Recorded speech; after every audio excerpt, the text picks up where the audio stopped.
d'être là pour accueillir avec moi nos deux invités d'aujourd'hui, Nora Chaouch et Sofia Hossili, pour deux livres, une française de fabrication à ma gauche, une étrangère française à ma droite. L'immigration, l'étranger, le réfugié, l'envahisseur, c'est encore d'actualité, on l'a vu cette semaine. Ça l'a été à plusieurs périodes, avec des formulations différentes. Aujourd'hui, immigration plus montée des forces de l'intolérance et de la xénophobie forment une équation accomplie. Tous les jours, des événements viennent rappeler ce que les valeurs humanistes d'accueil et de fraternité, d'asile même, valeurs héritées de cette tradition constitutive de la France, ne sont pas acquises de façon irréversible. Dans les années 60 et 70, l'immigration a été étudiée uniquement du point de vue économique. On l'a vu, la constitution de la classe ouvrière, etc., la force de travail. Dans les années 70, déjà, avec le début de l'immigration familiale, on a commencé à porter un regard un peu plus sociologique sur le phénomène, notamment par l'étude des familles, de l'intégration, etc. Et depuis une vingtaine d'années, on assiste à des immigrés, entre guillemets, prennent la plume pour décrire sur un plan plus individuel, un déchirement et un espoir. Le déchirement dû notamment à cette exigence difficilement supportable d'abandon d'une partie de son identité pour rendre possible une intégration. Et l'espoir, c'est l'espoir de contribuer à la construction d'un espace de liberté où cohabiter dans le respect des lois et des différences. Alors, Nora Chaouch et Sofia Hossili, que j'accueille ce soir, nous viennent avec des livres qui déclinent à peu près la même histoire, racontée à des époques différentes et évidemment avec des sensibilités différentes. Cette histoire, c'est celle de filles immigrées qui, pour s'intégrer et pour réussir, ont dû révoquer à un certain moment, et on va en parler plus en détail, la langue maternelle qui est le kabyle pour les deux, et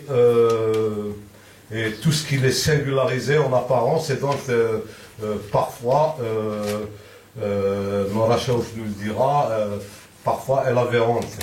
Alors, Nora Chaouch, renoue avec ses racines à la faveur de l'acte d'écrire, elle va nous le dire, et Sofia Hossili retrouve le chemin de ses origines en ayant pris conscience que, quoi qu'elle fasse, elle ne sera jamais, je la cite, une véritable Française. Elle va nous dire aussi pourquoi. Cette soirée se base sur le cousinage des titres de leurs ouvrages. C'est frappant. L'une a écrit L'étrangère française et l'autre a écrit Une française de fabrication. L'étrangère française, vous qui êtes professeur de français, je crois que c'est un oxymore. C'est un oxymore éloquent qui souligne bien la difficulté à être à la fois française et non française. Et en même temps, il fait référence à la période coloniale. Voilà, donc il y a cette posture d'enfants d'immigrés et aussi qui héritent donc de ce passé colonial. D'accord. Et Sofia, elle nous parle de française de fabrication, mais en fait, elle emprunte le mot à Marine Le Pen. Alors oui, en fait, j'ai emprunté cette expression pendant les élections présidentielles de 2012. Donc c'était lors d'un meeting et donc je suivais ce meeting pour voir un petit peu où en était finalement le Front National pour ces élections. Et puis à un moment donné, Marine Le Pen s'exclame en disant « Mais combien de Français va-t-on encore fabriquer ?» Et puis moi, c'est une expression qui m'a beaucoup frappée en disant « Bon alors ça veut dire que nous sommes des Français fabriqués ».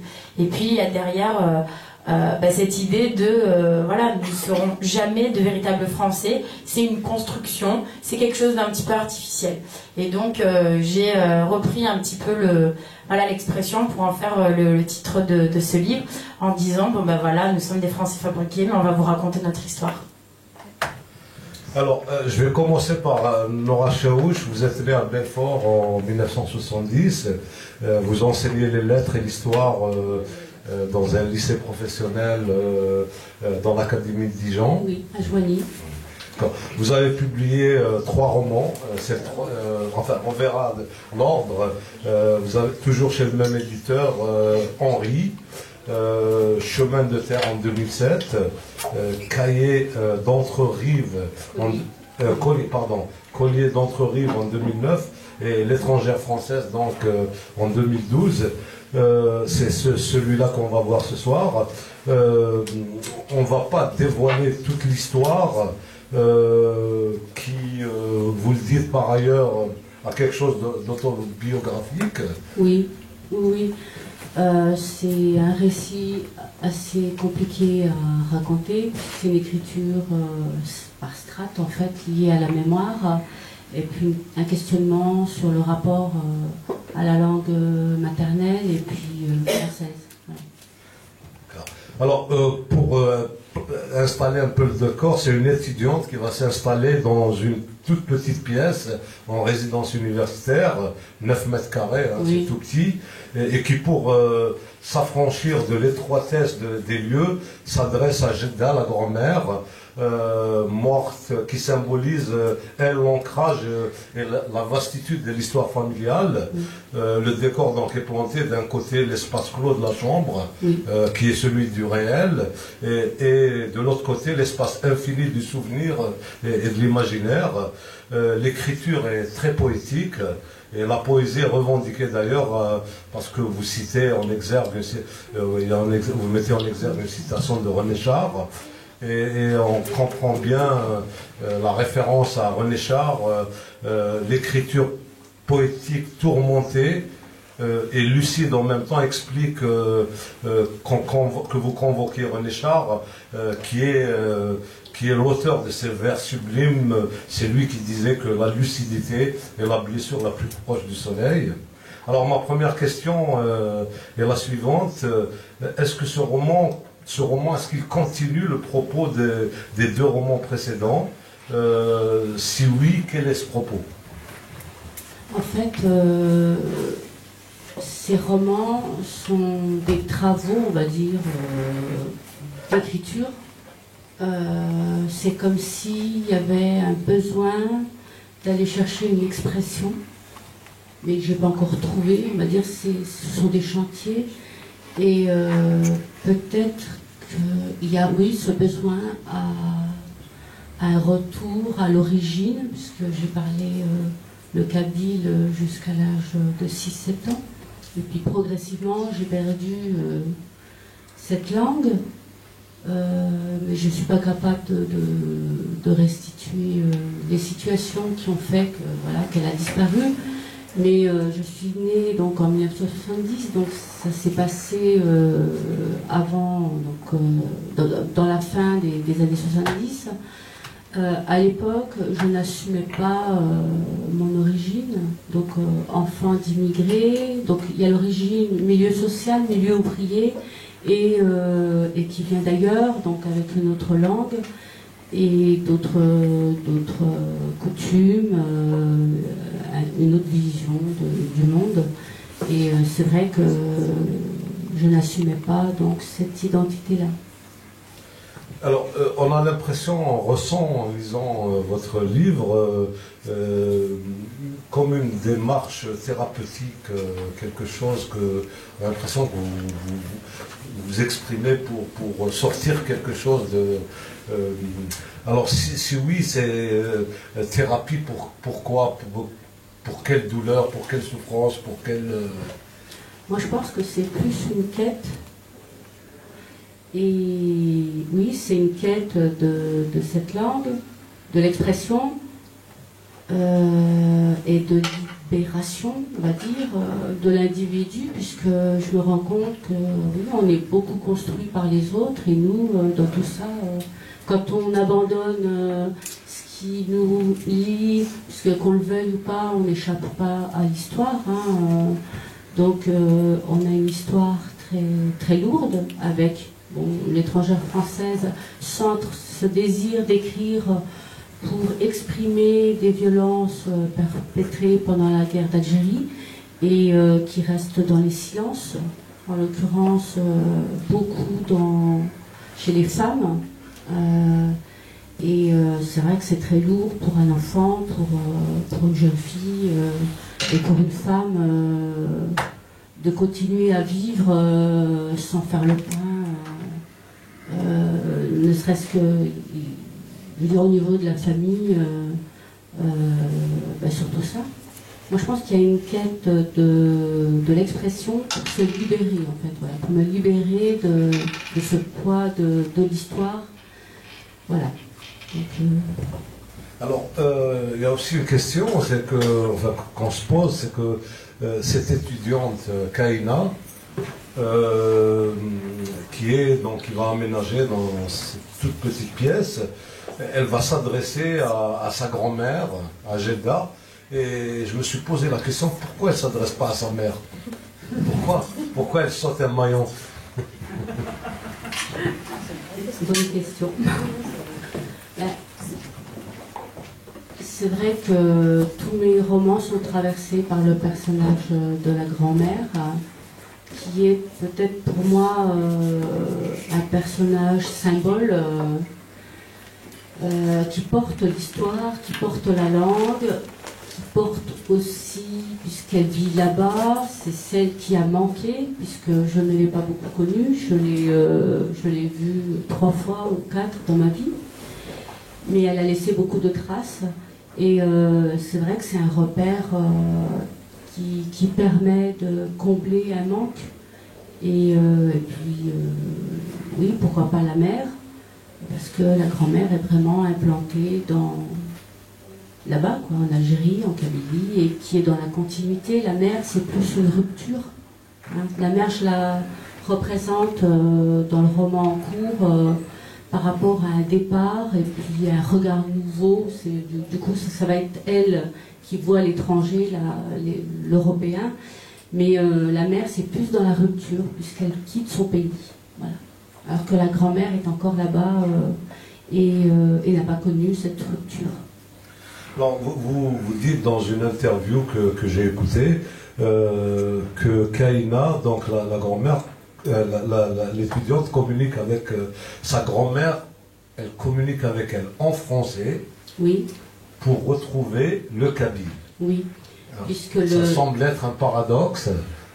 Oui. C'est compliqué à expliquer hein, ce qui se passe dans le processus de l'écriture. Elle m'amène vers l'inconscient et donc vers cet espace qui s'est construit dans la petite enfance, je veux dire dans cette période très archaïque et qui est très précieuse puisque c'est une période perdue que l'écriture me pousse à retrouver. Et pour dire des blessures aussi, puisque c'est par rapport à la mémoire donc des violences de la guerre d'Algérie, c'est pour dire ces blessures, les dire dans la langue du colon, entre guillemets, pose problème au personnage de Kaina, hein, puisqu'elle va parler des blessures de cette grand-mère et puis de son grand-père qui a été détenu pendant toute la période de la guerre d'Algérie et torturé. Oui, la guerre occupe une place très grande oui. dans le... Oui, mais en même temps difficile à exprimer, très très difficile à exprimer. Alors, vous avez déclaré aussi que vous avez dû oublier le kabyle pour apprendre le français. Oui. Comment ça se passe là, ce processus d'effacement ou de substitution Moi je pense qu'il y a eu L'enfant que j'étais a été confronté à des situations assez violentes liées à la séparation, puisque mes parents se sont occupés de moi jusqu'à l'âge de 4 ans. Je pratiquement, on sortait pas, on vivait en milieu fermé entre Kabyles. Et d'être hospitalisé, d'aller à l'école du jour au lendemain avec une langue qui n'est pas celle qui est partagée par tous a été compliqué. Et c'était, je rappelle, dans les années 70, la guerre d'Algérie venait donc, du moins de finir. Je pense qu'aussi dans le milieu planaient des regards pas très accueillants pour l'autre, et en l'occurrence l'Algérien. Alors, qu'est-ce que aujourd'hui, là, quand vous revoyez tout ça, qu'est-ce que représente chacune de ces langues pour vous, si vous deviez un peu, comment dire, caractériser l'apport, ou qu'est-ce que quelles sont les références que ça vous inspire? Est-ce que c'est deux mondes complètement séparés? Est-ce que vous êtes arrivé à les réunir? Est-ce que... Petit à petit, j'arrive à les réunir, mais c'est vrai que pour moi, le kabyle est une langue qui vient vraiment, qui est très ancrée dans la terre, qui me met en lien, c'est ce que je perçois dans l'écriture, c'est ce que je ressens, qui me met en lien avec les ancêtres. C'est une langue qui porte une âme, qui est très vivante, qui est très charnelle, alors que le français, moi je le vis plus comme une langue intellectuelle, conceptuelle. C'est peut-être simplifier les choses que de les caractériser comme ça, parce que maintenant j'arrive à retrouver des mots en français que je perçois de la même manière qu'en kabyle, de manière très forte, mais pour l'instant j'en suis là.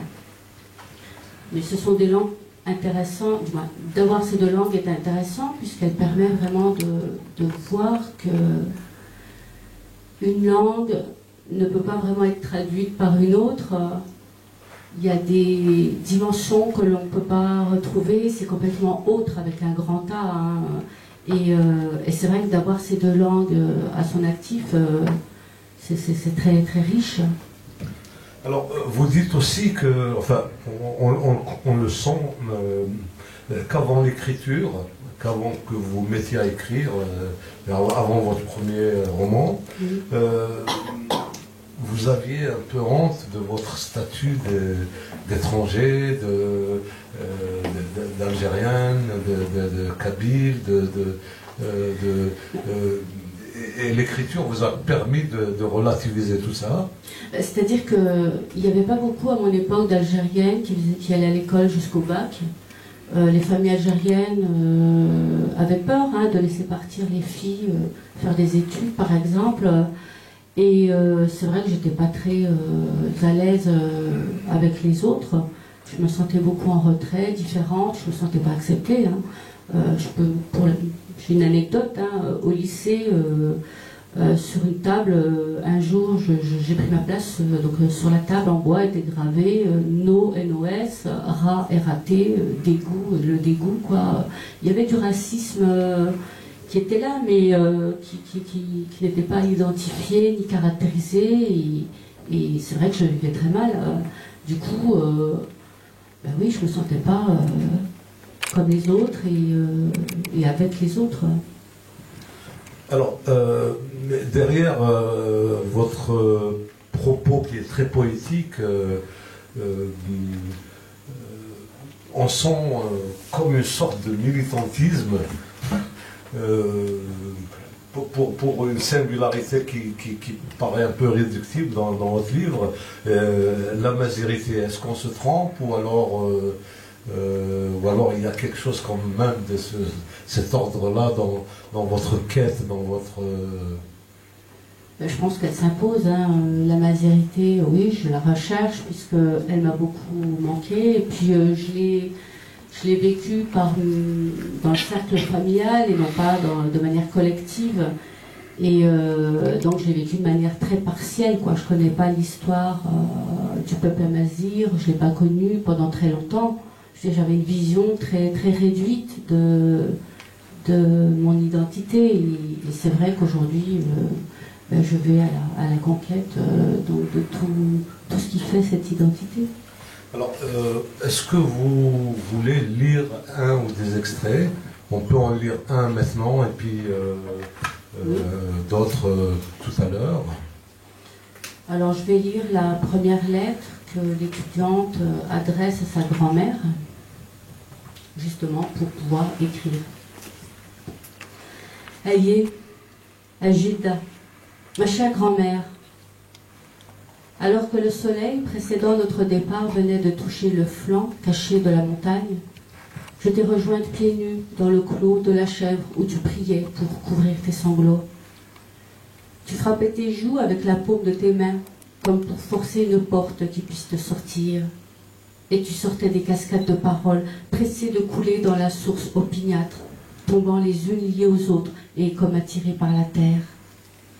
Elles chutaient, chacune accrochant sa place pour former un flux, arrosant la culture des gestes perdus. Tu quêtais les chants de ta mère qui avaient approché ton horizon fœtal, les battements de ses doigts posés sur la paroi qui te séparait de son regard, les contractions qui t'avaient expulsé de son corps et qui l'avaient poussé vers la mort. Tu sortais des cascades de paroles. Ayez, ma chère grand-mère. Alors, je vais me permettre de lire un extrait de votre livre. Cet enfant ne touchera pas un seul fracas d'armes. Cet enfant ne sera pas soldat. Je jure par Amazir, il sera homme dans un pays libre. Je jure par Amazir, l'odeur du sang n'atteindra pas ses doigts. Il siffle pour que la terre nous revienne, pour coucher sans peur sous notre toit, pour que le mot indigène soit écarté de nos oreilles. Le jour rencontrera nos grains, acceptera leur couleur et laissera se développer leur parfum. Tout à l'heure, on va revenir pour lire d'autres extraits, puis vous poser d'autres questions. Je vais me retourner vers Sofia Houssini. Alors, vous êtes arrivé en France à l'âge de 9 ans, au début des années 2000. Vous venez d'un petit village du Djurdjura qui s'appelle Ifarhonen, qui est pas loin de Fort National. Alors, vous appartenez à une... Hein? Michelet, pardon. Merci d'elle. Vous appartenez à une famille nombreuse de 8 enfants. 9. Ouais. Il y en a un qui est né en France. Il y a le bébé Made in France aussi. Ah, voilà. Oui, c'est vrai. Quand vous êtes arrivé, vous étiez 8 quand même. On était 8 à l'arrivée, ouais. Mais il y en avait un déjà qui était en cours de route, donc... Alors, le départ en immigration s'est fait pour des motifs économiques. Vous arrivez à Marseille, cursus classique malheureusement, hôtel social, HLM, etc. C'est à l'école que vous réalisez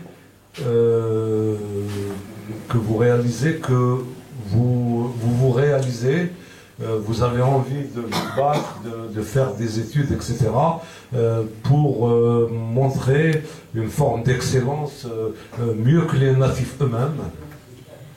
Alors, je dirais pas mieux que les natifs, c'était plutôt une sorte de pied de nez finalement à tous les extrémistes et à tous les réactionnaires que j'ai pu croiser sur ma route et leur dire, voilà, regardez, je ne suis peut-être pas née en France, je suis peut-être pas une native comme vous, mais effectivement, je peux être peut-être même plus méritante que vous parce que moi, j'ai fait le chemin, j'ai fait un chemin finalement un peu de croisade, quoi. Et finalement, vous, c'est votre langue maternelle, etc. Moi, le français, pour moi, est une langue d'emprunt, mais je peux réussir à la maîtriser convenablement. Je peux être quelqu'un voilà, qui essaie de faire un chemin d'excellence aussi en termes de scolarité, etc.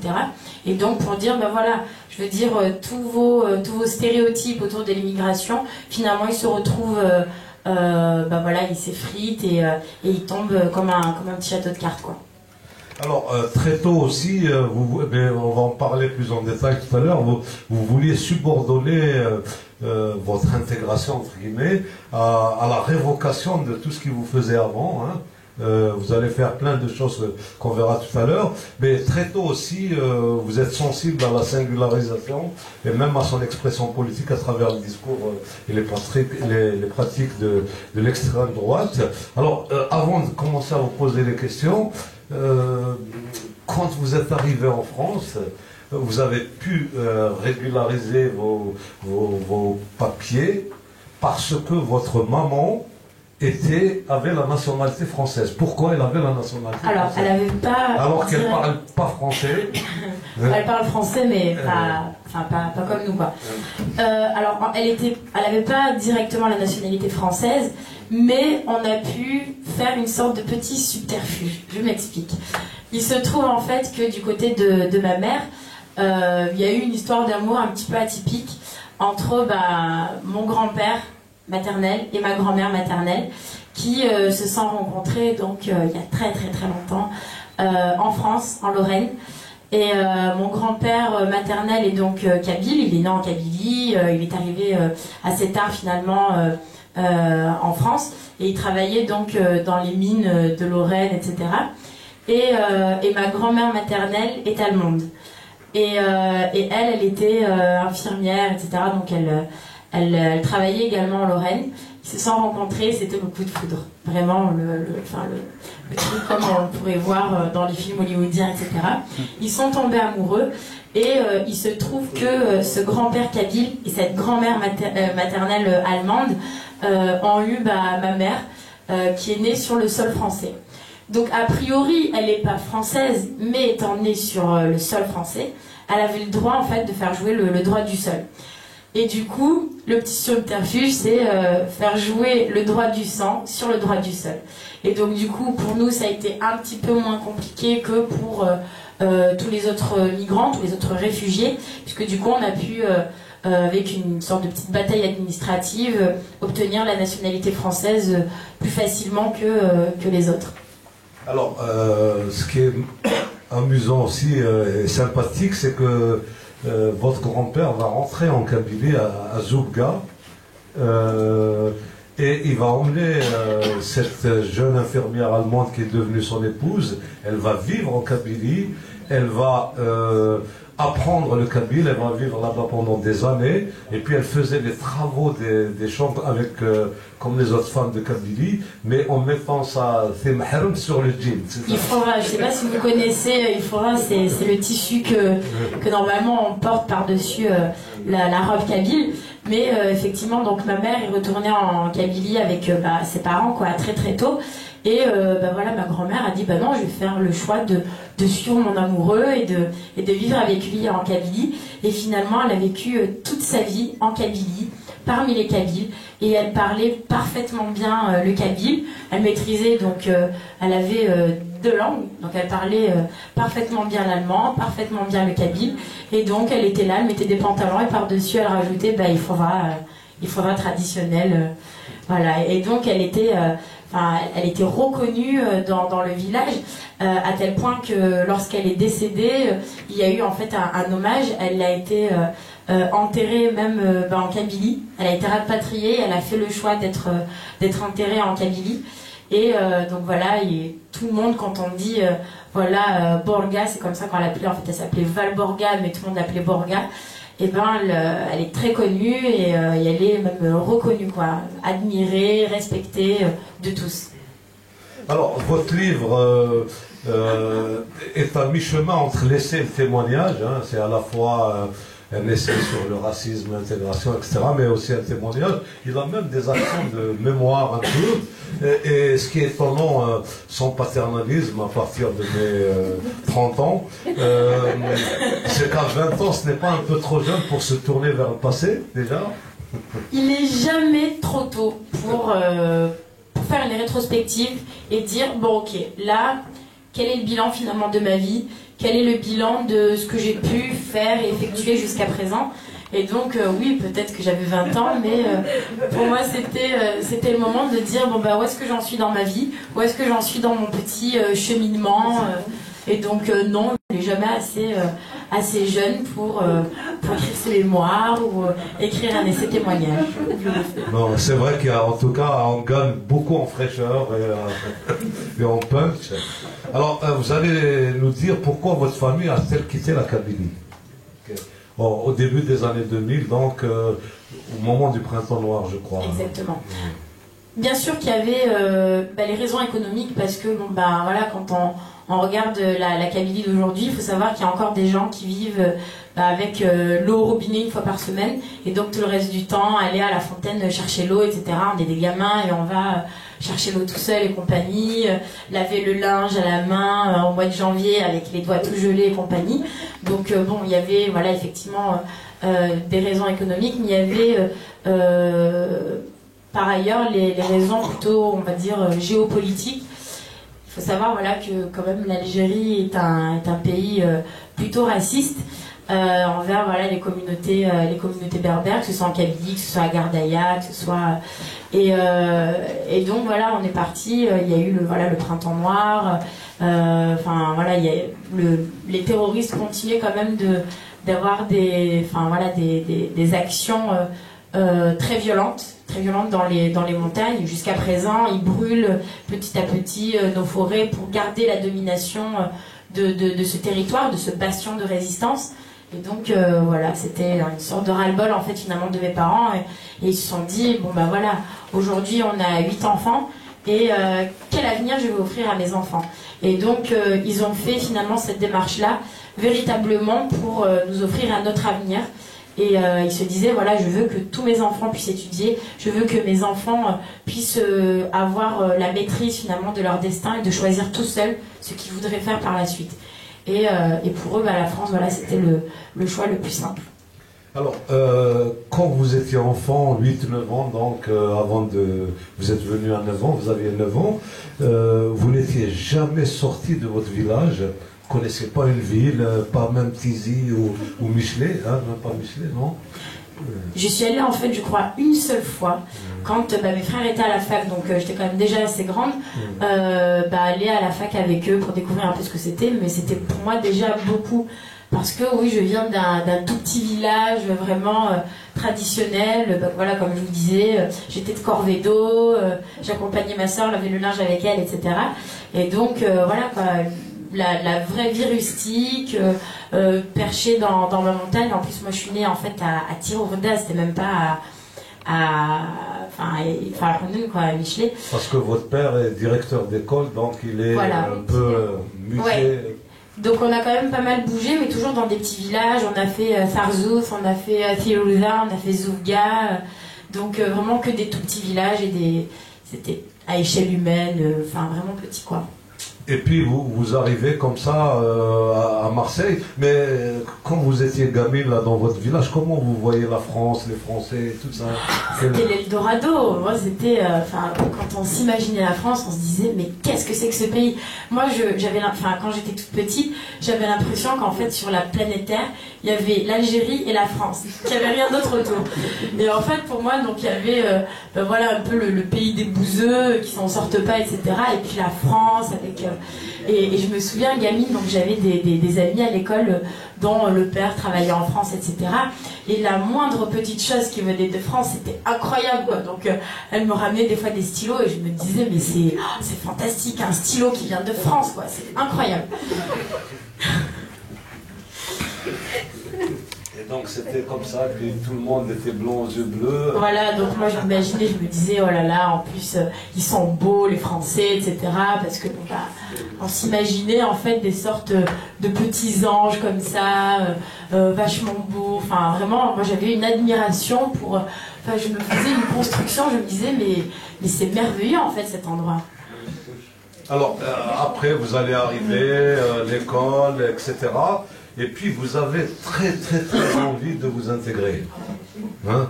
Vous avez très envie de vous intégrer au point où, avec votre sœur, vous allez vous donner des prénoms français. Comme ça, en jouant, Claire et Fanny. D'ailleurs, je vais lire un petit...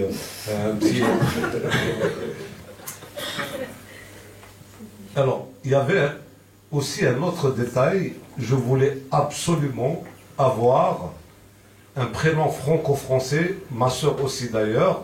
Alors, lorsque nous jouions toutes les deux, ou que nous sortions au parc par exemple, et que nous autres enfants, et que les autres enfants nous demandaient nos prénoms, nous disions que nous nous appelions Claire et Fanny. Visiblement, ça n'avait pas l'air d'être très crédible ni très convaincant, à en juger par les réactions des autres, d'autant qu'il y avait un détail auquel on ne pouvait pas vraiment remédier, qui était notre accent. Un accent qui, heureusement, avec le temps, s'est peu à peu effacé, mais qui, de temps en temps, refait surface dans ce que j'appelle des rechutes. Alors, c'est pas la seule chose que vous allez faire pour vous intégrer. Qu'est-ce que vous faites d'autre? Ouh là là, alors très longtemps, alors ça c'est très drôle, je me suis lissé les cheveux. Moi je me disais, les Français ils ont des cheveux magnifiques, ils sont blonds, ils ont les cheveux lisses, enfin, pour moi c'était incroyable quoi. Et donc du coup très longtemps, j'avais les cheveux très très longs en plus à l'époque, et je passais des heures et des heures à me faire des brushings, à me faire des mèches blondes, vraiment j'allais chez le coiffeur, régulièrement pour essayer de ressembler à une petite Française bien comme il faut. Maintenant je suis végétarienne, mais à l'époque je me disais bon ben voilà, en Kabylie on n'avait pas de charcuterie, tout ça. Pour moi c'était incroyable la charcuterie, donc je mangeais de la charcuterie, j'étais toute fière quand j'arrivais à la cantine. Oui, vous pouvez passer le jambon, tout va très bien. Je suis allée aussi au catéchisme. Ouais. Oui. Donc voilà, aujourd'hui j'ai... Alors le catéchisme, ça vaut le coup de me raconter. Et vous allez au catéchisme et puis vous allez dans une colonie de vacances. Ouais. Et alors, qu'est-ce qui se passe pendant cette colonie de vacances? On vous dit que c'était pas très convaincant non plus. Oui, tout le monde me posait des questions, mais comment ça se fait, etc.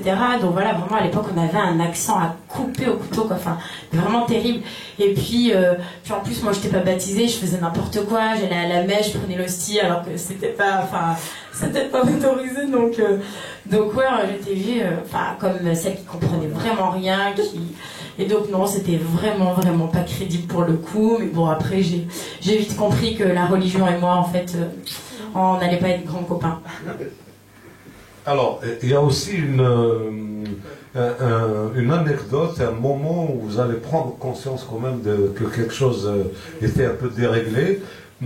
C'est l'histoire de la règle en fer justement et de votre prof de technologie au lycée. Alors qu'est-ce qui s'est passé avec cette règle en fer? Alors, c'était la rentrée. Donc le premier cours, donc j'arrive, j'étais en 6e, rentrée au collège, etc. Et puis donc le tout premier cours que j'avais, c'était un cours de technologie. Alors la prof arrive comme ça, droite comme un i, habillée voilà, de manière très classe, etc., en rouge. Et puis elle vérifie en fait les affaires, les fournitures scolaires de chacun. Et puis moi malheureusement, quand c'est le rush de la rentrée, donc tout le monde se rue vers les magasins, etc.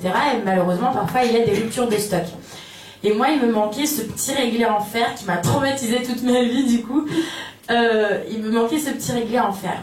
Et puis donc l'enseignante s'approche, elle regarde comme ça, et puis elle me dit mais il est où ton réglé? J'ai dit je suis vraiment désolée madame, il n'y en avait plus, je l'aurais, on va l'acheter quoi. Et alors là elle s'emporte et puis elle dit non mais attendez, on vous verse quand même des allocations familiales au début à la fin de l'été pour le début de l'année afin d'acheter toutes vos fournitures, etc. Mais qu'est-ce que vous en faites? Est-ce que vous les envoyez pour votre famille au bled? Je sais pas trop quoi. Enfin bref, elle est partie. Alors elle extrapolait puis elle disait moi j'en ai assez. Je paye des impôts, c'est pas pour. Donc elle est partie vraiment dans des digressions mais terribles quoi. Et moi, voilà, malheureuse petite fille, j'étais là, je la regardais, je me disais, mais juste, c'est pas possible, quoi. Je vais la voir, temps réglé, arrête de m'agresser, quoi. Oui, alors vous dites, pendant une bonne dizaine de minutes, elle nous expliquait que l'on avait assez de ce système, comme si c'était avec ses seuls impôts, à elle que l'on finançait la totalité des activités du pays.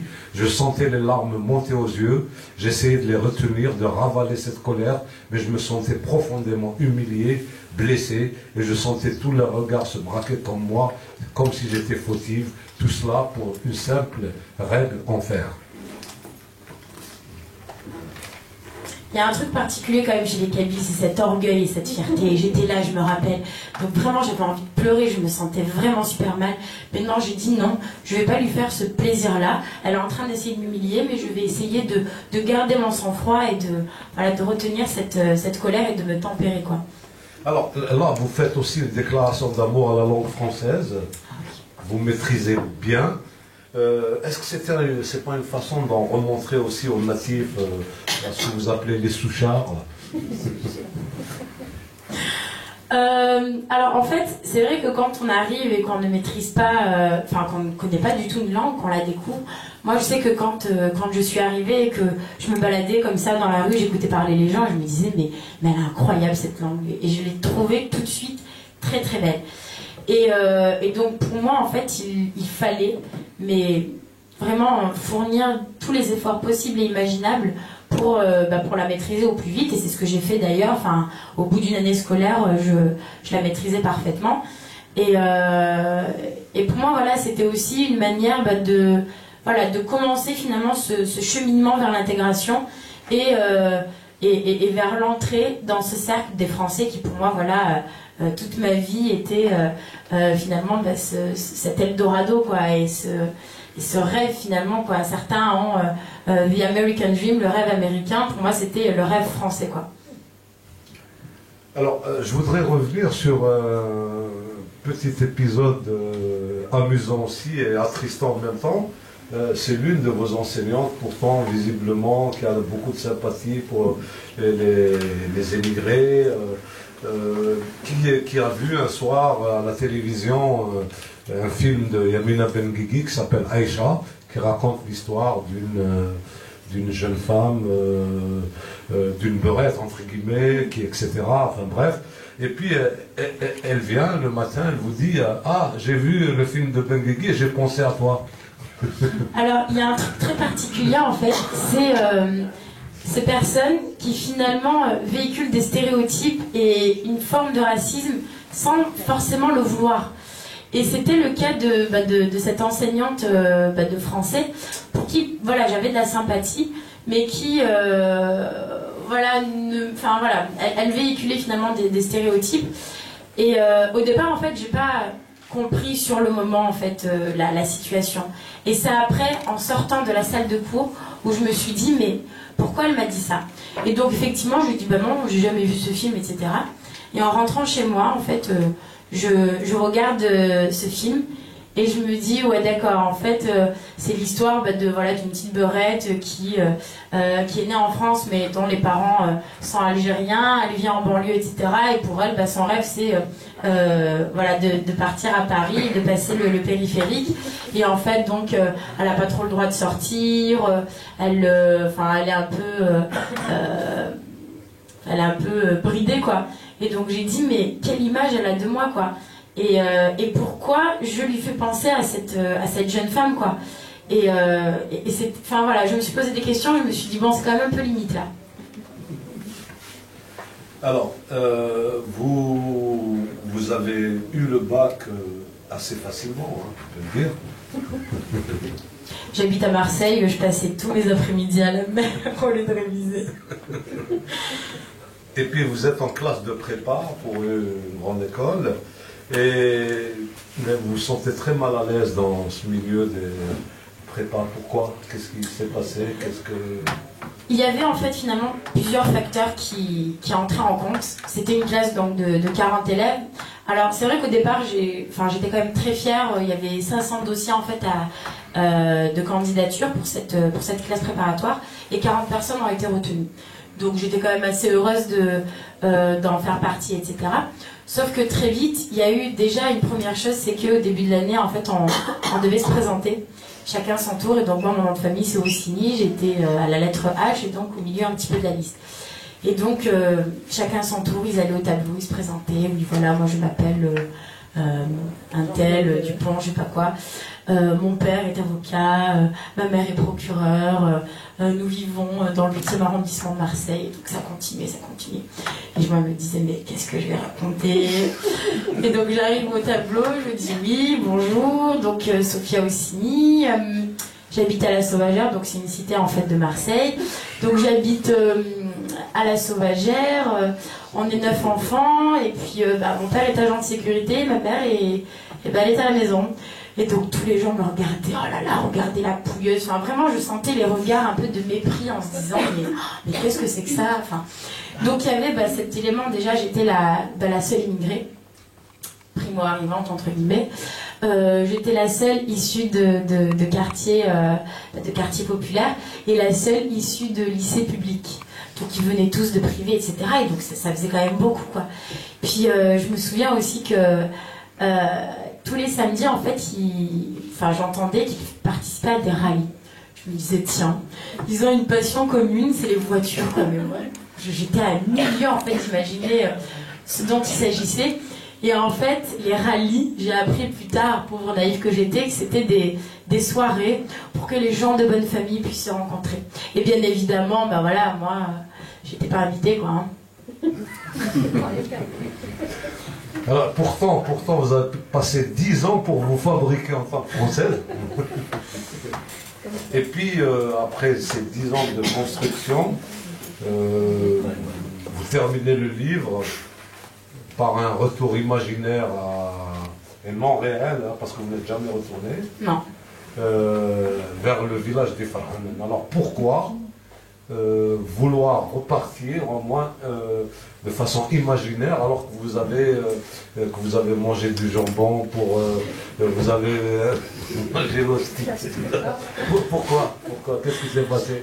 En fait, c'est assez symbolique. Donc, c'est vrai qu'il y a eu cette partie de ma vie où j'étais dans le déni, le déni total, en fait, de mon identité, où voilà, j'ai essayé un petit peu de masquer qui j'étais, vraiment de me renier, parce que je me disais, il faut que je me fasse petite, il faut que je me fasse discrète, et me faire discrète, c'est essayer de passer un petit peu entre les mailles du filet et de ressembler finalement au moule français.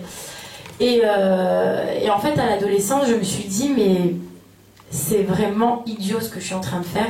Et mon histoire, c'est aussi ce qui fait mon identité, et je n'avais pas le droit finalement de renier mon histoire, parce que aujourd'hui en plus, j'ai un proverbe que j'aime beaucoup, c'est si tu ne sais pas d'où tu viens, si tu ne sais pas où tu vas, regarde d'où tu viens.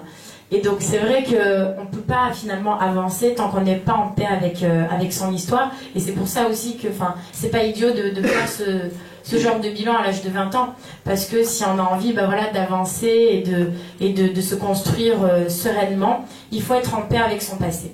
Et donc ce retour imaginaire, c'est aussi de dire, aujourd'hui, j'assume qui je suis, j'assume mon histoire, et je suis fière finalement d'avoir cette double culture, et finalement cette culture inédite, qui est finalement une sorte de mix entre mes traditions berbères, kabyles, et ce que j'ai pu finalement apprendre sur le tard en tant que nouvelle française fabriquée. Voilà.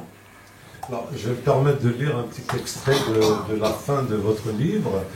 Le fait est que des années de remarques désagréables au quotidien ont créé une souffrance, une cicatrice que l'on me fait saigner presque tous les jours par des remarques qui peuvent vous paraître anodines, mais croyez-vous qu'il est agréable d'être sans cesse renvoyé à ses origines, comme si cet aspect de mon histoire faisait de moi une malpropre, une moins que rien. C'est pourtant le sentiment que j'ai tous les jours, à chaque instant. Les gens me font sentir que je ne suis pas chez moi. Je sais bien que je ne serai jamais une véritable Française. Trop de codes, de principes, de façons de faire m'échappent. Pourtant, je ne suis plus tout à fait non plus cette Kabyle, car il m'a fallu apprendre à faire entre guillemets, comme les Français, et qu'a fortiori, j'ai acquis des réflexes, mais est-ce un leurre? Je suis désormais riche d'une nouvelle culture, une culture totalement unique et insolite, intégrée à ma façon, un métissage culturel et idéologique, mais c'est aussi le cas de tout être humain en ce monde, et c'est ce qui fait qu'au final, chacun d'entre nous est différent. Alors, pourquoi juger des populations parce qu'elles ne vivent pas comme vous? Pourtant, même sans aller bien loin, vous êtes tous transformés au quotidien par le contact avec d'autres personnes, par certaines expériences de la société, de la vie, et que cela rend ce comportement complètement ridicule. Je ne mérite pas tout ça, nous ne méritons pas tout ça. Je parle au nom de toutes ces personnes qui ont tout quitté pour qu'eux et leurs familles puissent simplement vivre dans la dignité. Qu'est-ce qu'on nous reproche? C'est dans la nature humaine que de vouloir le meilleur pour ses proches et pour soi. Quel est notre tort alors? Quel est-il? Toute ma vie, je me suis démené pour coller à ce fichu moule. Toute ma vie, j'ai fait en sorte d'être irréprochable. J'ai vraiment tout fait, tout, tant et plus, quitte à ne même plus savoir qui je suis réellement maintenant. Est-ce que les 10% de la population immigrée déviante et criminelle représentent les autres 90% qui ne cherchent qu'à se faire tout petit et à être des modèles de réussite? Ces 90% qui sont le fruit de la méritocratie et qui portent vos couleurs et vos valeurs. Pourtant, nous sommes le vrai visage de la France, celle de l'immigration. L'immigration, ce sont toutes ces personnes qui, comme moi, avons tout fait pour vous honorer, et ce n'est rien d'autre. Voilà. Je sais pas, peut-être que vous auriez envie de lire aussi un petit passage, ou tout à l'heure, parce qu'on va... Peut-être pas de lire, mais d'apporter une dernière précision là-dessus. Il y a un album d'Idir que j'aime beaucoup qui s'appelle La France des couleurs. Et à la fin, on entend Zinedine Zidane dire « La France des couleurs défendra les couleurs de la France ». Et c'est quelque chose que j'aime beaucoup, parce qu'effectivement, l'immigré, la personne qui arrive, ne vient pas en fait dans un but malsain. Il vient parce qu'il en va de sa survie finalement. Et c'est pas, voilà ce que j'ai coutume de dire, partir, prendre le bateau, c'est pas Club Med, on part pas en croisière. On part parce qu'on a envie de sauver sa peau, parce qu'on a envie de rencontrer de nouvelles personnes. Et c'est terrible aussi que de se retrouver encore une fois dans un quartier à majorité finalement immigrée, alors qu'on est venu mais vivre avec les Français. On a envie de les découvrir, de les côtoyer, d'en apprendre plus sur eux, etc. Et voilà, et pas plus tard que ce matin, j'étais à un café et j'avais ma mère au téléphone, et cette dame, voilà, j'ai eu finalement un accrochage avec elle en me disant « mais tu me casses les oreilles avec ta langue, parle moins fort ». Parce que je parlais en kabyle avec ma mère. Et donc voilà, c'est vraiment... on me dit, oui, mais est-ce que t'es pas en train de faire un focus finalement sur ça? Mais c'est pas un focus, c'est vraiment tous les jours, il y a toujours la petite remarque qui va renvoyer aux origines et qui va dire, mais ouais, ok, sur les papiers t'es française, mais finalement tu l'es pas tout à fait non plus, parce que tu as tes fameuses rechutes, tu as ton identité un peu particulière, et donc finalement tu peux potentiellement être suspecte, mais de quoi? Alors que je suis juste ici pour vivre ensemble, etc. Et le problème finalement en France, c'est que on essaie en fait d'assimiler. Il y a deux thèses finalement en sociologie en termes d'immigration. Il y a l'acculturation et l'assimilation. Et moi je me fais fervente défenseuse de l'acculturation, et c'est vachement riche. Et c'est uniquement en faisant de l'acculturation que l'humanité avancera. Parce que l'acculturation, c'est la confrontation entre différentes cultures, et elle permet finalement une sorte de réaction un petit peu presque chimique, je dirais, en fait, finalement, tous les mauvais côtés de telle ou telle culture sont évincés pour ne garder que le meilleur. Et aujourd'hui, je sais que, personnellement également, j'ai fait finalement le tri, tout ce qui était... tout ce qui me plaisait pas trop finalement dans la culture kabyle, j'ai fait un petit coup de balai, je l'ai mis de côté. Et puis ce qui me plaisait pas non plus dans la culture française, je l'ai mis également de côté. Et c'est pour ça que je parle de cette culture insolite, de vouloir montrer le meilleur et dire l'acculturation est possible, et c'est une richesse. C'est une richesse Et finalement, en plus, la France, c'est le fruit de cette acculturation. Parce que qui pourra me définir qu'est-ce que l'identité française? On l'a vu souvent dans des débats, à la télévision, etc. Mais qu'est-ce qu'un Français finalement? Qu'est-ce qu'un Français? Voilà, excellente question. Vous avez un quart d'heure pour ramasser les copies. Non, mais sérieusement, on va vous passer la parole. Vous faites part de poser des questions à Nora ou à Sophia ou aux deux. Vous faites des réflexions. Voilà. Vous avez bien compris que c'est vraiment des livres à lire. Voilà. Donc. Tu veux le micro? Allez, soyez pas timide, on va pas vous croquer. Bon, bah, je veux bien le micro, moi. Voilà. En plus, je suis végétarienne, donc franchement, vous m'intéressez pas. Oui, alors, je reviens juste sur les derniers propos de Sophia. Je ne comprends pas l'acculturation. Et d'ailleurs, comment vous l'écrivez? A2C, c'est privatif? Oui, c'est A2C. Acculturation, en fait, c'est pas, enfin, ça n'a pas du tout ce côté péjoratif, quoi. Donc, il y a vraiment ces deux notions.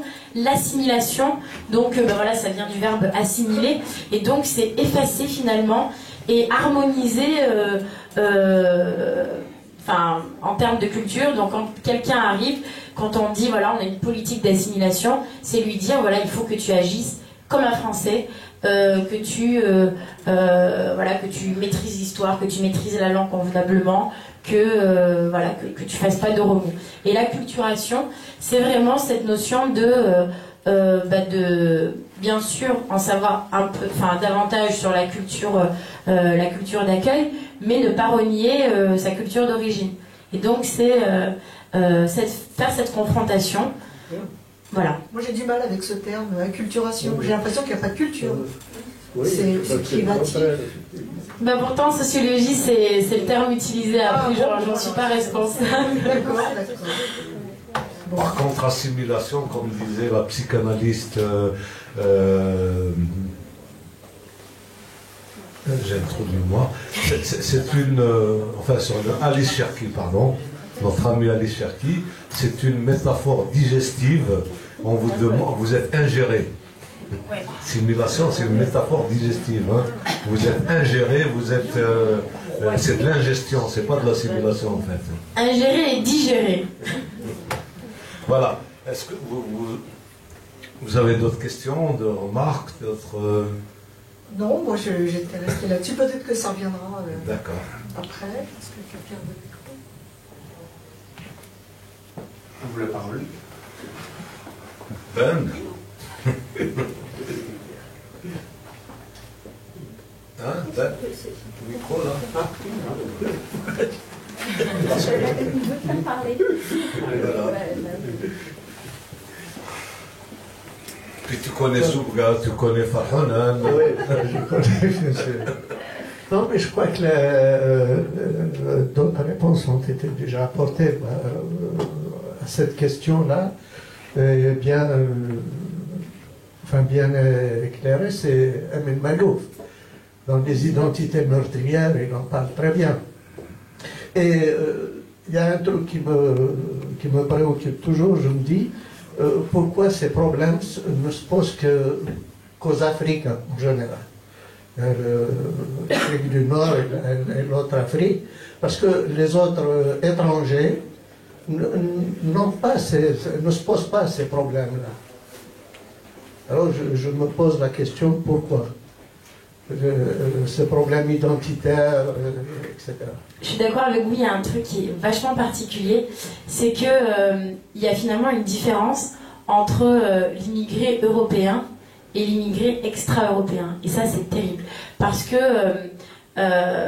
l'espagnol, par exemple, il aura beaucoup plus de facilité à être chez lui en France, parce que déjà, il a une langue latine, il est finalement de tradition, lui aussi, judéo-chrétienne, pour reprendre un petit peu ce terme que j'aime pas trop, mais qui finalement est utilisé, hein, et donc il aura vachement moins de mal finalement à se sentir chez lui plutôt que un Nord-Africain.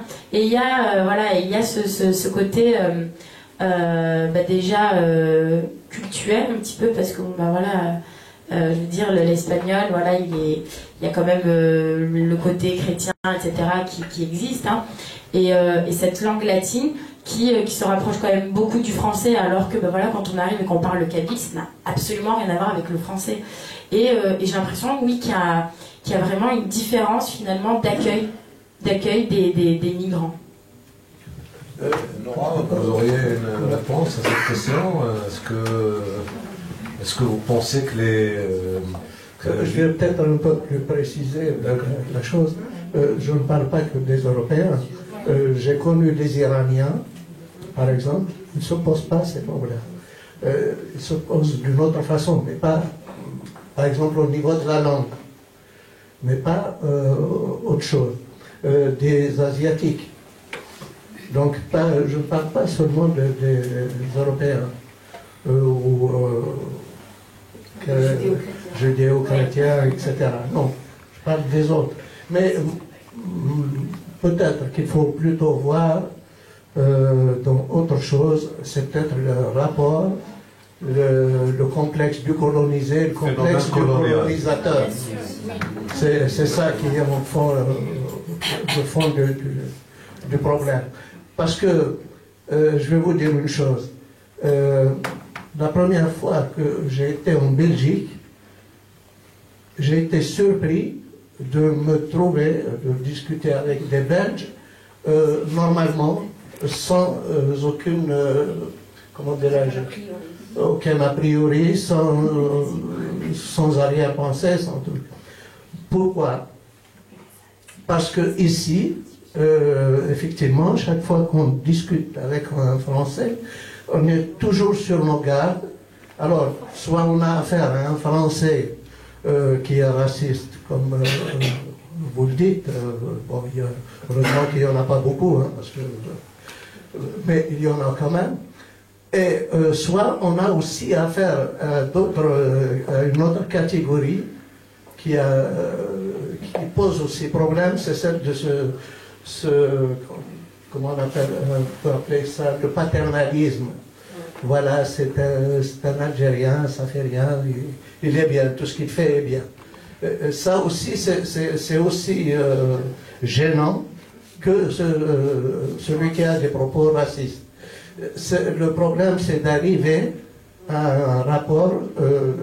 à des rapports normaux avec les Français. Et on n'arrive pas, pour le moment, parce qu'il y a toujours la guerre, la colonisation, qui est là, au fond du tiroir de nos têtes. Nora, une réaction à ça? J'allais dire la même chose, hein, ce passé colonial, je pense que monsieur l'a très bien expliqué. Selma, oui. Sophie Lamoun, quand on regarde l'histoire des deux dames, deux demoiselles, j'ai l'impression qu'elles font des chemins inverses. L'une est venue d'Algérie, donc elle est dans cette quête de ressembler à une vraie Française. Est-ce que c'est finalement une vraie Française? Elle l'est plus. Je l'espère bien pour elle. D'ailleurs, ça sera une de mes questions. Et l'autre, c'est vraiment l'inverse. Enfin, l'inverse. Pas vraiment, parce qu'il y a aussi ça a été pénible tout au long de cette vie, d'être quelqu'un, soit d'être kabyle ou d'être français. Et puis il y a un retour vers les sources, un retour vers la recherche de cette identité qui manquait. Toutes les deux, enfin, très jeunes que vous êtes, quand je vous entends, j'ai l'impression que vous avez 40, 50 ans, c'est impressionnant d'avoir ces questionnements et d'avoir ce regard sur son passé, mais je pense que c'est vraiment typiquement kabyle aussi, hein, parce qu'on charrie, nous, toute une histoire de rejet de notre identité, de batailler systématiquement déjà au pays pour s'imposer. Donc on traîne ça comme une casserole là où on va, voilà. Et puis on a cette envie, je pense que c'est très culturel aussi, et très dans les familles kabyles, d'être parfait, d'être au sommet, d'être un exemple. Aujourd'hui, vous avez fait toutes les deux vos chemins. Je ne sais pas où ça en est. Qu'est-ce que c'est aujourd'hui pour l'une et pour l'autre? D'abord d'être femme kabyle peut-être, parce que la question se pose vraiment. Hein. Je me suis reconnue notamment parce qu'on a pratiquement le même âge, et puis vous parce qu'on est parti exactement au même moment de l'Algérie, puis pratiquement pour les mêmes raisons. Qu'est-ce que vous en tirez comme enseignement aujourd'hui? C'est quoi votre identité finalement? Vous la fabriquez, et puis vous, je ne sais plus comment vous appelez, du coup l'étrangère. Comment faire pour être en paix finalement avec son identité, avec soi-même dans ce pays? Ou a priori ni l'une ni l'autre n'est chez elle. Alors, l'une et l'autre. Nora? Moi, je me sens chez moi en France. J'y suis née, j'y vis, j'ai toujours vécu. Mais j'ai vécu aussi en Algérie, mais pas sur le lieu, puisque la transmission, voilà, c'est faite par le quotidien, par mes parents, puis la vie familiale. Être kabyle en France, ou être française kabyle en France, moi je le vois comme une richesse, comme un atout, mais c'est vrai que je considère, puisque quand j'ai commencé à découvrir tout ça avec l'écriture, mais je me suis demandé comment je faisais pour vivre avant. C'est-à-dire que cette dimension-là était toujours là, mais me mettait très très mal dans ma peau. Je n'étais pas bien. Il devait y avoir un sentiment un mal-être très très profond, et de retrouver. Bon, je n'ai pas vécu sur les lieux, je n'ai pas connu mes grands-parents, très peu. J'en vis les Kabyles qui vivent dans la cellule familiale kabyle, mais je veux dire, il n'est jamais trop tard pour retourner aux sources et construire son identité. Voilà, le sentiment que j'ai, c'est que je ne me suis pas construite jusqu'à très longtemps. C'est-à-dire que c'est la France qui m'a construite, qui a exigé une adhésion aux valeurs républicaines qui compte.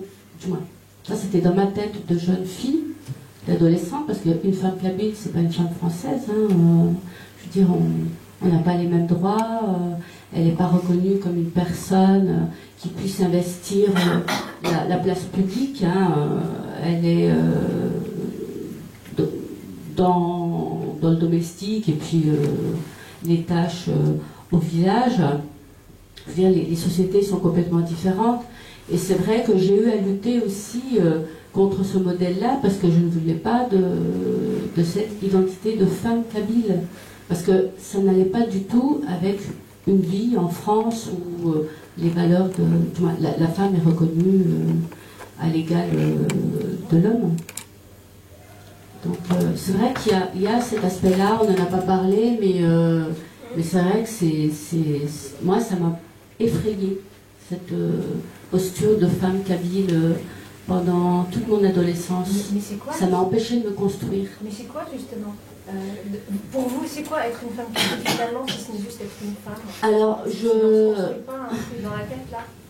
C'est vrai qu'il me manquait beaucoup de connaissances, de culture, en fin de compte, de cet univers, puisque je vivais dans un milieu fermé, un milieu ouvrier, et puis l'école du quartier.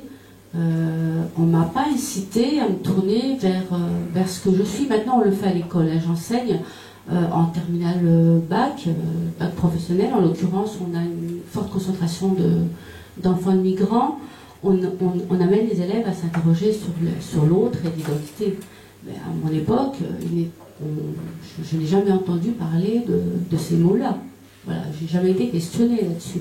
C'est vrai que j'ai grandi donc dans deux espaces complètement séparés, compartimentés, et qu'il fallait surtout pas mettre l'un à côté de l'autre, parce qu'il y aurait une question de dévoilement. Je ne voulais pas que mes parents voient ce qu'est la démocratie, la liberté des femmes, etc., etc., parce que ça c'était dans ma tête d'adolescente. Je me représentais les choses comme ça, parce qu'il me manquait vraiment une culture de ce monde-là, parce que je crois que ça fait pas longtemps qu'on parle vraiment de la culture kabyle, qu'elle est diffusée de manière, qu'elle soit démocratisée en fait, au niveau de la diffusion. Donc c'est vrai que ça m'a posé problème. Alors pour ma part, quand on me pose la question de si tu devais choisir une figure un peu connue pour te représenter, laquelle je choisirais? Moi, j'ai coutume de dire la Kahina. Et en fait, il faut savoir que cet aspect de la femme kabyle est simplement réduite à sa condition de femme est très récente, et elle est arrivée avec l'islamisme. Et l'islamisation et l'arabisation de cet espace qu'est l'Afrique du Nord. La femme kabyle, la femme berbère est représentée, on a même souvent coutume de dire c'est une culture matriarcale, parce que la femme c'est quelqu'un de fier, quelqu'un qui s'impose, qui en jette, etc. Et la Kahina était une féministe, et elle était à la tête quand même d'un État, la Numidie, enfin d'un royaume. Elle menait ses troupes, etc. Donc c'était, pour moi, la femme berbère, la femme kabyle, c'était ça. Et donc aujourd'hui, je me reconnais complètement là-dedans. Je me revendique comme féministe. Je lutte également pour les droits des femmes, parce que finalement, on se rend compte qu'en France non plus, c'est pas totalement acquis, hein. Et le chemin est encore long pour acquérir les mêmes droits que ces messieurs. Et la deuxième chose, c'est que il y a eu cette question pour moi très longtemps de l'identité, qui j'étais. On est parti de l'Algérie parce qu'on n'était pas reconnu comme tel. Finalement, on se sentait plus chez nous, alors qu'on est les autochtones quand même d'Afrique du Nord.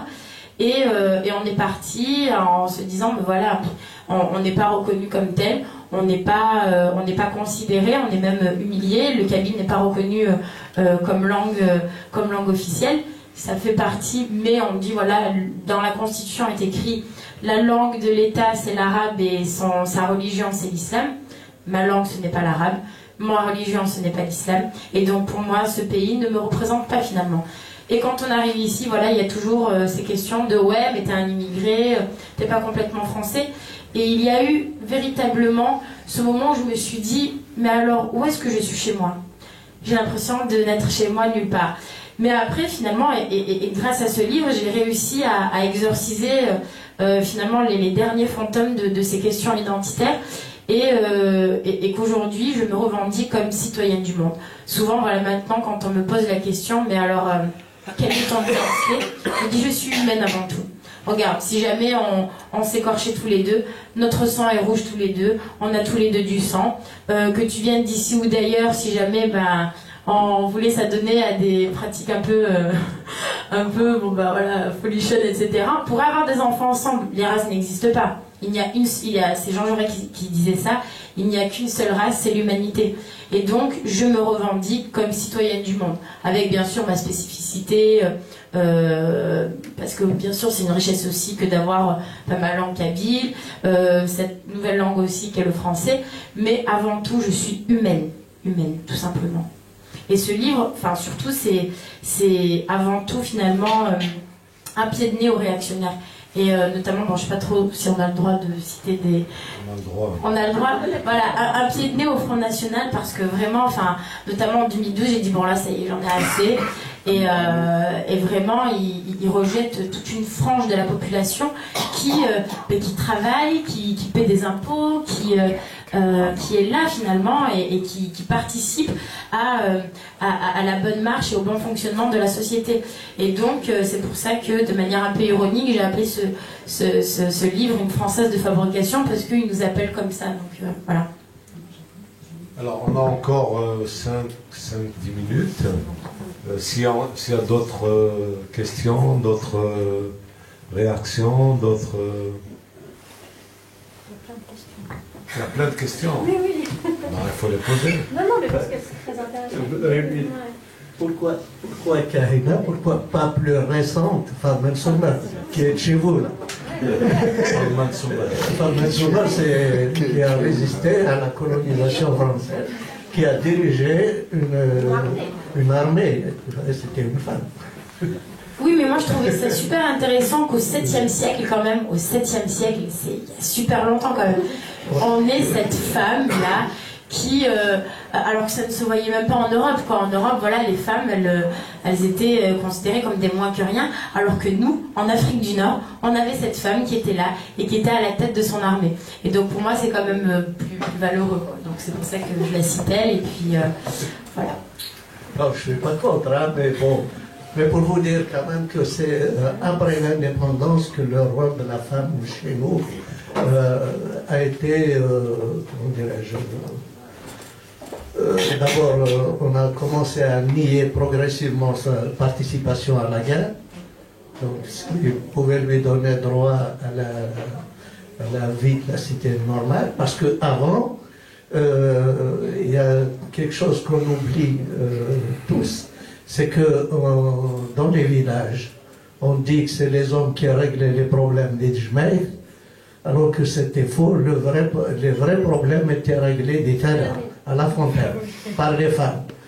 Donc c'était les véritables menottes. Il n'y avait ni voile, ni autre chose. La culture, c'était elle qui transmettait. Justement, quand mademoiselle a parlé elle a parlé de sa mère, en disant, bon, c'est plutôt la grand-mère. Effectivement, les mères actuelles, maintenant, elles transmettent de moins en moins. Peut-être même, elles ne transmettent plus rien. De toute façon, là, nous sommes victimes de la mondialisation. La transmission se fait par la télé et par la tablette. Donc, il n'y a plus de transmission familiale autour du feu. Après, on est quand même aussi victime de... Moi, je suis horrifiée par ce code, le code de la famille en Algérie, que j'appelle également le code de la honte, et qui réduit voilà, la femme à rien, quoi. Qui la prive de ses libertés, etc. Alors que, rappelons-le quand même, Amazir, ça veut dire l'humain libre. L'homme avec un grand H, moi je préfère dire l'humain. Et donc, on est un peuple de liberté et qui revendique ce côté libre. Et donc, voilà, il faut le rappeler aussi. Et c'est pour ça que... enfin voilà, il y a des principes finalement avec lesquels on n'est pas toujours en accord avec le gouvernement algérien et ce qu'on essaie de bien vouloir nous imposer aujourd'hui. On va faire un débat à quatre. Toutes les deux aujourd'hui, parce qu'on parlait de transmission, hein, c'est vrai que c'est le problème peut-être de la langue. En tout cas du kabyle, je ne parle pas pour les autres, hein, parce que dans le sud algérien, il reste encore, il y a quand même des choses qui se font chez les Touaregs. On ne subit pas la même chose en fait en tant que kabyle, parce que nous on est peut-être victimes de la modernisation, victimes de cette immigration justement, hein, parce que aujourd'hui les femmes comme vous, comme moi, on parle parfaitement français. En tout cas, vous et moi, on est des immigrés de dernière heure et on maîtrise parfaitement le français. Qu'est-ce qu'on fait aujourd'hui pour la transmission? Vous parliez, vous, de la transmission. Votre grand-mère, vous avez peut-être pas la chance d'avoir vécu avec elle, mais en tout cas, elle vous a quand même transmis quelque chose, même si elle ne l'a pas fait de manière vraiment directe. Aujourd'hui, en tant que femme, en tant que kabyle, je ne sais pas du tout comment vous définir, parce que depuis tout à l'heure, avec toutes les discussions, je n'arrive pas encore à savoir quelle est votre identité à toutes les deux. Hein. Ça reste un vrai point d'interrogation. Elles vont finir par te montrer leur papier d'identité. Non, parce qu'elle pose des vraies questions qu'on se pose au quotidien dans en tout cas, en tant que femme kabyle, voilà, je me les suis posées, ou on se les pose avec d'autres filles qui, comme moi, sont arrivées en tout cas plus ou moins récemment en France, de se dire qu'est-ce que c'est finalement d'être d'abord une femme, d'être une femme kabyle sans stéréotype. Hein. Enfin, moi, la femme kabyle enfin, j'ai lavé le linge et tout ça, c'est pas ça qui, pour moi, c'est pas l'image de la femme kabyle. Aujourd'hui, toutes les deux, si vous deviez transmettre quelque chose à une progéniture, je sais pas si vous avez des enfants ou pas, mais en tout cas, qu'est-ce que vous allez transmettre finalement? Qu'est-ce qui est important dans votre culture, dans ce que vous êtes, dans votre identité, que vous voudriez transmettre impérativement à des enfants? Vous le faites, je pense, dans votre métier d'enseignante, mais en français, hein, donc c'est forcément la démocratie, l'égalité, la fraternité, mais en tant que kabyle, qu'est-ce que ça sera dans ce cas-là? Je vais me permettre de répondre à leur place. C'est pour moi. Non, mais parce que ces livres, c'est déjà de la transmission. C'est-à-dire cette interrogation sur l'identité, etc. Moi, je suis pas d'accord. Toute identité est en construction. Hein, je veux dire, je crois pas aux identités socialistes. On est d'accord là-dessus. Hein. Il n'y a pas qu'une seule façon d'être kabyle, il n'y a pas qu'une seule façon d'être franco-kabyle ou franco-algérien, etc.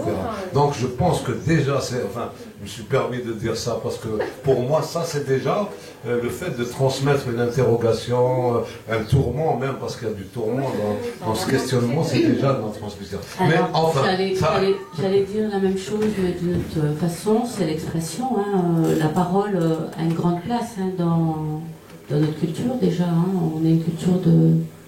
Pendant longtemps, oui, hein, oui, la parole et l'expression, la liberté, hein, ça vient de là aussi, hein, la liberté, ne pas laisser les autres penser pour soi. Parler pour soi. Comment? Ou parler pour soi. Oui, voilà. oui. Pour ma part, c'est plutôt de vivre au quotidien. Donc, comme je le disais tout à l'heure, c'est être toujours dans les deux cultures. Par exemple, chez moi, on fête Noël, et à Noël, ma mère, elle fait du couscous. Et donc, voilà, c'est des petites choses comme ça. Enfin, voilà. Puis après, bien sûr, bon, moi, j'ai pas d'enfants, mais mes nièces, on essaie de leur parler en kabyle, parce que de toute manière, elles apprendront le français à l'école. Continuer de fêter le Yinayel, enfin voilà, garder quand même les petits trucs, les petites traditions kabyles avec lesquelles on a grandi, quoi. Mais voilà, l'exemple que j'aime bien citer, c'est le Noël avec le couscous. Couscous pastis.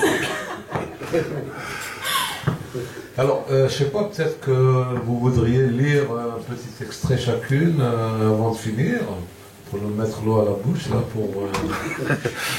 Sophia, n'a pas dit. Sophia, oui. Je sais pas lequel.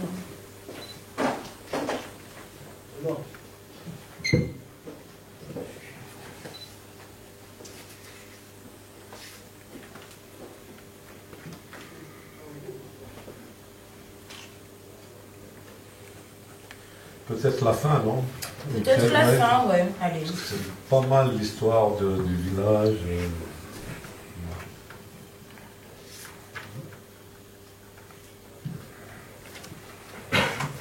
Je n'ai jamais eu l'occasion de retourner dans mon pays, par manque de moyens et puis par manque de temps. La dernière image que j'ai de ma maison est envahissante. Je revois cette école, ce chat sur le perron qui nous en voulait de partir, et ma cousine qui elle aussi guettait notre départ et qui le vivait comme un abandon. Je n'ai plus jamais revu ma famille, cette partie de moi que j'ai laissée dans la misère. Les pieds en France, mais le cœur est resté ailleurs. Je ne sais si c'est dans mon village, dans la montagne, ou noyé dans cette mer que nous avons traversée, mais ne nous en voulez pas d'être nostalgiques. Nous essayons d'être les plus discrets possibles, de nous fondre dans la masse et de ne pas attirer l'attention sur nous, mais pardonnez-nous malgré tout de penser à cette terre qui nous a vu naître et grandir. Elle fait partie de nous à jamais. Mais ça me colle à la peau. Ces parfums reviennent sans cesse, ces montagnes qui dominaient les vallées, nos rires d'enfants, ce grand arbre qui recueillit nos confessions les soirs d'été, l'eau fraîche que nous allions chercher, cette fontaine autour de laquelle les femmes chantaient, oubliaient leurs problèmes le temps d'un instant.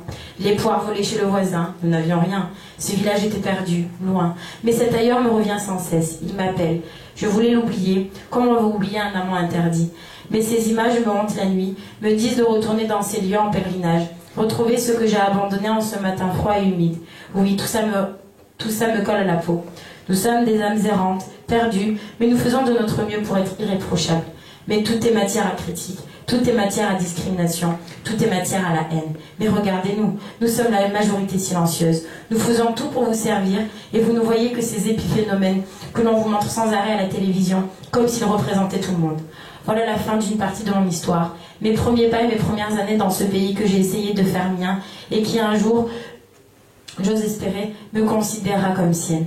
Le chemin est encore long et sinueux, mais s'il vous plaît, ne nous imposez plus l'assimilation. Nous ne sommes pas des chiens à dresser, nous sommes des humains comme vous. Merci Sophia. Nora, un extrait.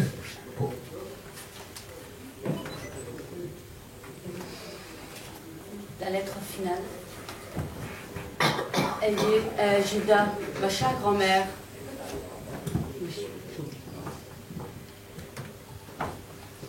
Crois-tu qu'un jour mes mots pourront deviner tes silences? Crois-tu que cette langue m'égarde tes chants? Penses-tu qu'elle, ton foulard en laine noué sur la pièce de 5 francs, repose encore dans la malle du pays? Les fibres ont depuis longtemps empli mes paupières. Ces couleurs couvrent mes toiles. Mes larmes tuent, soignent sur ma cuisse, où la brûlure qui a ravagé tes jambes cherche à éclater. Tu savais qu'un jour, le feu de nos terres essaierait de sortir de ma poitrine avec le souffle depuis tes entrailles.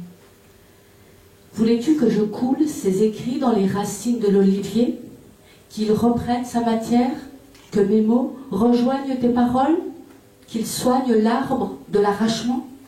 Tu imaginais qu'un jour, moi aussi j'irais parler à la terre. Tu imaginais que j'entendrais des vibrations de l'histoire à sortir du secret. Tu voulais que je retrouve toutes ces parties enfouies de moi. C'est ce que j'ai dû te promettre, Aliageda. Merci Nora, merci Sophia, merci à vous. Et là, elles vont signer leur livre. Et puis je rappelle que le 7 novembre, je crois, c'est le 7 novembre, vous qui avez la lettre. Ou le 4 novembre. Le 4 novembre, mercredi 4 novembre, nous recevons Alain Ruscio, l'historien Alain Ruscio, et Malika Rahal, voilà, pour des livres sur l'histoire. Donc, soyez là.